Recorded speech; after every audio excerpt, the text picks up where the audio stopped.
नमस्कार दोस्तों, आप देखना शुरू कर चुके हैं आप तक एसडी और मैं हूं विकास। आज लगभग हर कोई किसी न किसी प्रकार के चोट या दर्द से परेशान। फिजियोथेरेपी आज के समय में एक अद्भुत चिकित्सा पद्धति है। इसके प्रति लोगों में जितनी जागरूकता होनी चाहिए उतनी नहीं है। खासकर गाँव में गरीब तबके के लोग आज भी इससे अनजान हैं। मुझे लगता है कि उनके बीच लगातार इसके बारे में जागरूकता अभियान चलाने की ज़रूरत है, जिससे वे भी कई सारी बीमारियों का इलाज बिना दवा और सर्जरी के लिए ये सिर्फ फिजियोथेरेपी या व्यायाम कर सकें और उनका भला होगा। ये बातें Indian association of physiotherapist Bihar शाखा की ओर से चल रहे विश्व फिजियोथेरेपी दिवस के समापन समारोह में, जो कि आज Babu Jagjivan Ram institute of social studies में संपन्न हुआ। समारोह में मुख्य अतिथि के रूप में जहानाबाद के जदयू के सांसद चंद्रेश्वर प्रसाद चंद्रवंशी ने कही।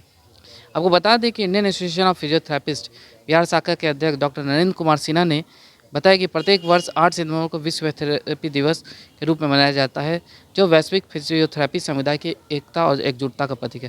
तो आइए आपको सुनाते हैं कि उन्होंने आगे इस दिवस को लेकर क्या कहा और खास करके फिजियोथेरेपी को लेकर कहा। President Bihar state of the physiotherapy, आज हम लोग विश्व फिजियोथेरेपी दिवस के समापन समारोह पर यहाँ उपस्थित हुए हैं और वर्ल्ड फिजियोथेरेपी 8 सितंबर को पूरे विश्व में मनाया जाता है और इसकी शुरुआत जो है world confederation of physical therapy की स्थापना 1951 में किया गया था और उसके बाद से यह तय किया गया कि 8 सितंबर 1996 से पूरे विश्व में जो है फिजियोथेरेपी दिवस मनाया जाए और इसकी जागरूकता के लिए, फिजियोथेरेपी में अवेयरनेस पैदा करने के लिए, इसके गुणवत्ता तथा इसके मान और सम्मान को बढ़ाने के लिए पूरे विश्व में फिजियोथेरेपी दिवस 8 सितंबर को मनाया जाता है। भारत में फिजियोथेरेपी पहले से तो इसकी जागरूकता काफ़ी बढ़ी है, लोगों में जागरूकता बढ़ा है।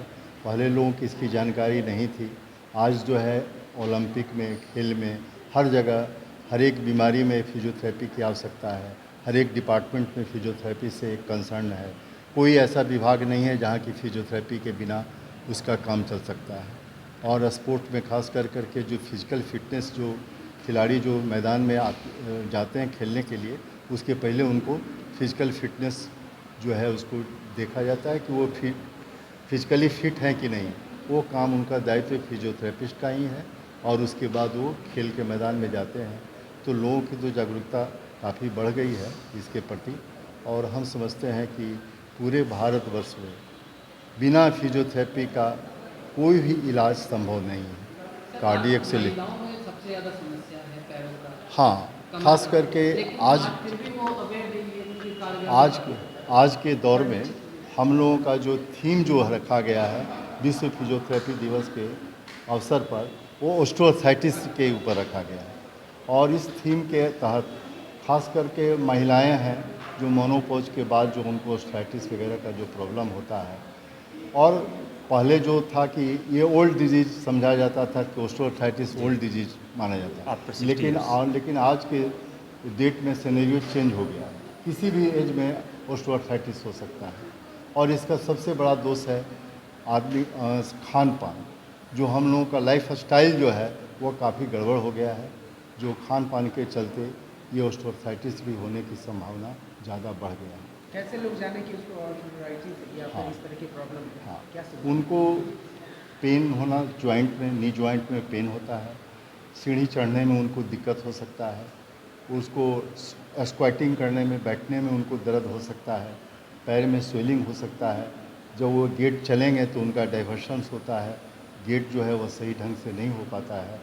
तो इससे हम लोग समझ सकते हैं कि इनको नी में प्रॉब्लम है और इसके बचाव के लिए रेगुलर एक्सरसाइज अगर किया जाए, अगर मसल का स्ट्रेंथिंग बढ़ाया जाए तो इससे बहुत हद तक बचा सका जाए। यहाँ तक कि आप ये कह सकते हैं कि सर्जरी को भी अवॉइड किया जा सकता है। अगर अर्ली स्टेज में डिटेक्ट हो गया तो एक्सरसाइज, फिजियोथेरेपी से इसका बहुत हद तक रिकवरी हो सकता है। तो आपने सुना, उनका कहना है कि फिजिकल थेरेपी का बढ़ावा देने और फिजियोथेरेपिस्ट की विशेषता को आगे बढ़ाने के प्रयासों में सहायता करना है। आज इस कार्यक्रम का बिहार में समापन हो गया। उन्होंने कहा कि फिजियोथेरेपी के प्रति लोगों में पहले से अधिक जागरूकता है। कोई भी ऐसा क्षेत्र नहीं है जहां फिजियोथेरेपी की ज़रूरत नहीं है। सरकारी और गैर सरकारी जगहों पर भी इसकी स्थापना की जा रही है। हाल के दिनों में गांव में भी लोग फिजियोथेरेपी के प्रति जागरूक हुए हैं, लेकिन जागरूकता और अधिक बढ़ाने की ज़रूरत है, क्योंकि फिजियोथेरेपी एक ऐसी चीज़ है जिसके कई बीमारियों बिना दवा और बिना सर्जरी के ठीक हो सकता है।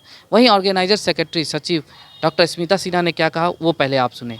ऑर्गेनाइजिंग सेक्रेटरी हूँ इस कॉन्फ्रेंस के लिए, और आईएपी डब्ल्यूसी यानी कि Indian association of physiotherapist women cell के ईस्ट जोन की जोनल हेड भी हूँ। आप जो महिला के ऊपर बात कर रहे थे, तो महिलाओं के अंदर बहुत तरह की समस्याएं होती हैं, बचपन से लेकर के आप ओल्ड एज तक जब जाते हैं। तो शुरुआत से ही सही है, हमारे हिंदुस्तान में हमारे यहाँ खान पान पे उतना ज़ोर नहीं दिया जाता है। सरकार वाकई में इसके लिए जागरूक हुई है, और government sector as well as private sector दोनों ही जगह पे हर एक डिपार्टमेंट में फिजियोथेरेपिस्ट को रिक्रूट किया जा रहा है।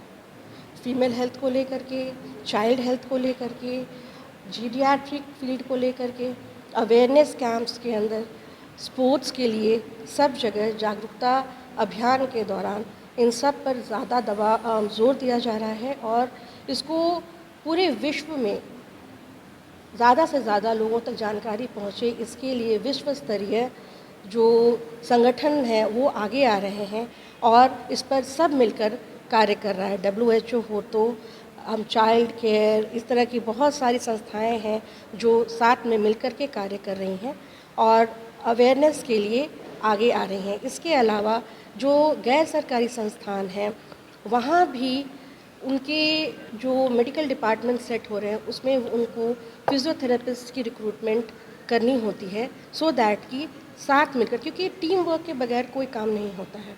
इसलिए हमारे ऑर्थोपेडिशियंस हों, सर्जन्स हों, या आपका जनरल गायनेकोलॉजी हो, सारे डिपार्टमेंट्स के साथ एक फिजियोथेरेपी डिपार्टमेंट होना मस्ट है, जो कि गवर्नमेंट ऑफ इंडिया की तरफ से भी फाइनलाइज किया गया है। इन शॉर्ट अगर बोला जाए तो फिजियोथेरेपिस्ट का आपको बोलबाला हो रहा है, गवर्नमेंट इस पर ध्यान दे। इसकी रिक्वायरमेंट हमारे डे टू डे लाइफ में बहुत ज़्यादा है, और हाँ, इसके कारण से जागरूकता बढ़ रही है और गांव-गांव तक लोग अब इन चीज़ों को समझ रहे हैं। आज से 10 साल पहले भी जब इसके बारे में बात होती थी, तो जो पढ़े लिखे लोग थे उन तक ये जानकारी सीमित थी, पर आज फिजियोथेरेपी के बारे में गांव तक जानकारी है। और IGMS में असिस्टेंट प्रोफेसर हूँ, और इस प्रोग्राम को ऑर्गेनाइज करने में हम सब लोगों का सहभागी है।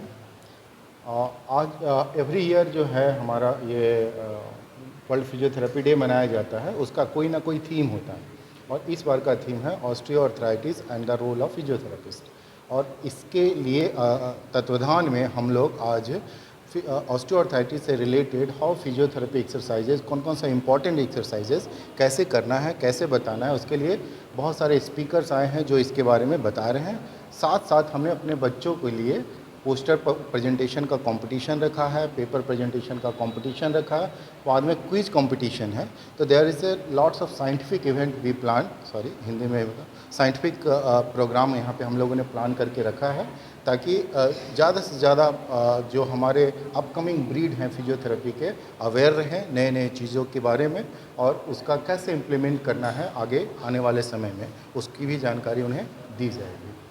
ये इंटरेस्ट चेक भी होगा और ये भी पता होगा कि कितनी जागरूक। जी सर, ये अभी जैसे एज सिंपल हम बताते हैं सर कि जब IGMS लगभग हम 7-8 साल से हैं वहाँ पे, तो हमारे पास जो रेफ़र पेशेंट आते थे डिफरेंट डिपार्टमेंट से, उसकी संख्या और जो हमारे पास डायरेक्ट आते थे उसमें से मतलब 300 टाइम्स 400 टाइम्स फोल्ड ज़्यादा पेशेंट आने लगे हैं। पहले जहाँ पे 2-4 पेशेंट हमारे पास डायरेक्ट आते थे, अब वो हो गया है मतलब 30 से 40 पेशेंट जो है पर डे हमारे पास डायरेक्टली आते हैं विदाउट एनी रेफरेंस। मेरा नाम डॉक्टर अखिलेश कुमार झाऊ है और मैं IIP ट्रेजरर हूँ, बिहार ब्रांच का मैं हूँ। और आपका सवाल है कि ये पॉकेट फ्रेंडली तो है ही, अभी भी है ना, गवर्नमेंट स्तर से जितना होना चाहिए प्रयास हम लोगों का, जैसे ब्लॉक लेवल पे जो है उसका मतलब बहाली होना चाहिए, तो वो अभी हुआ नहीं है ना। प्राइवेट इंस्टीट्यूशन बहुत सारे खुल गए हैं, उस वो उन्हीं का ज़्यादा रोल हम लोग देखते हैं। और जैसे ये एक्चुअली बड़े शहरों में जितने भी है ना, जितने भी जहाँ वहाँ सुविधा है, फिजियोथेरेपी बहुत अच्छी सुविधा है, तो वहाँ पेशेंट को बहुत लाभ भी हो रहा है। लेकिन अभी भी गाँव देहात, दूर देहात में अभी भी लोग ऑस्टियोआर्थराइटिस के बारे में उतनी जागरूकता नहीं है। जागरूकता नहीं है। दूसरे लोग ये सोचते हैं कि अगर फिजियोथेरेपी रखते हैं तो बड़ा महंगा है, तो अफोर्ड नहीं कर पाएंगे। हाँ ये बात भी है, लेकिन ऐसी कोई बात नहीं है। अभी भी बहुत सारे इंस्टीट्यूट है, बहुत सारे स्वयंसेवी संस्थाएं हैं जो अभी भी बहुत कम कीमत पे है ना वो उनका ये सेवा मुहैया कर- हाँ जैसे ये पूजा कर रहे हैं। और हमको लगता है इसमें और ज़्यादा जो है ना आप लोगों का मीडिया का आभार है इस मैटर हम लोग हैं, आप लोग भी हाँ टाइम टू टाइम इसको हाँ जरूर करते हैं। आप भी इसको मतलब बढ़ाएं आप कि दवाई का सेवन ना करें। ऑस्टियोआर्थराइटिस एक्चुअली ऑस्टियो मतलब होता है बोन, अर्थराइटिस मतलब डिजीज है ना, वो एक्चुअली वो ठेंगुना की समस्या मेन उसमें होता है ऑस्टियोआर्थराइटिस में। और इसीलिए उसमें है ना दवा कम खाएं, फिजियोथेरेपी एक्सरसाइज की आप जरूर कंसल्ट करें, उससे काफ़ी बेहतर मिलता है। और हम लोग बहुत लोगों का लाइफ सेव करते हैं है ना। हाँ अनावश्यक दवा के चलते बहुत सारी परेशानियाँ होती हैं, उसमें हम लोग हाँ बचाने का हमारा सबसे महत्वपूर्ण काम है। प्रोग्राम होता रहता है बराबर।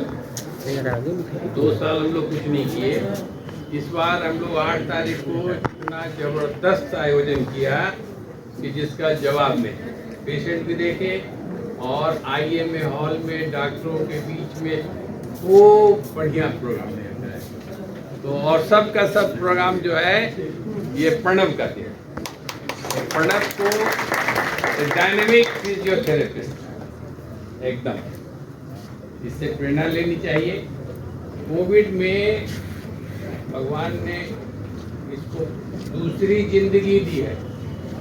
जितना चीज देखते हो फंगल इन्फेक्शन तो ये तो वो, हम लोगों ने भगवान से कितना मनाया, ये भगवान इसको वापस भेजो जैसे भी हो।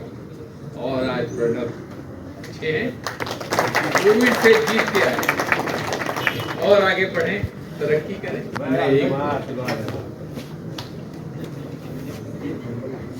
Thank you sir for blessings and kind words. तो आपने सुना विश्व स्तरीय संगठन की आगे आ रहे हैं, सरकार को इसको लेकर जागरूकता कार्यक्रम चला रही है। इसके अलावा उन्होंने फिजियोथेरेपी से होने वाले लाभ और इसके उपलब्धता के बारे में भी बताया। वहीं इस कार्यक्रम में मुख्य रूप से doctor K Sinha, vice chancellor Nalanda open university, doctor Rajiv Ranjan, doctor NK Sinha, doctor Rohit Sinha, Indian association of physiotherapist Bihar शाखा के सचिव डॉक्टर उमा शंकर सिन्हा, कोषाध्यक्ष डॉक्टर अखिलेश कुमार झा, संयुक्त सचिव डॉक्टर निरंजन कुमार पांडे, रोहित सिन्हा एवं डॉक्टर मनोज कुमार सिंह, डॉक्टर राजेश कुमार सुमन एवं डॉक्टर आदित्य ओझा, ज्योतिषी खान ने भी अपने अपने विचार व्यक्त किए। वहीं इस अवसर पर डॉक्टर रजनीकांत को सर्वश्रेष्ठ फिजियोथेरेपिस्ट का अवार्ड दिया गया। आपको बता दें कि ये डॉक्टर रजनीश बिहार के पूर्व मुख्यमंत्री लालू यादव के फिजियोथेरेपिस्ट रहे, जिनके चर्चा आज हाल के दिनों में उनके ठीक होने पर की गई, जिनके उपचार में आने के बाद राजस्व पूर्णिमा अपने को चलने फिरने के योग्य बना सके। अगर आपको हमारा ये वीडियो पसंद आया हो तो इसे लाइक करें, शेयर करें और आप तक आपने हमारे चैनल को सब्सक्राइब नहीं किया वहीं सब्सक्राइब कर लें। धन्यवाद।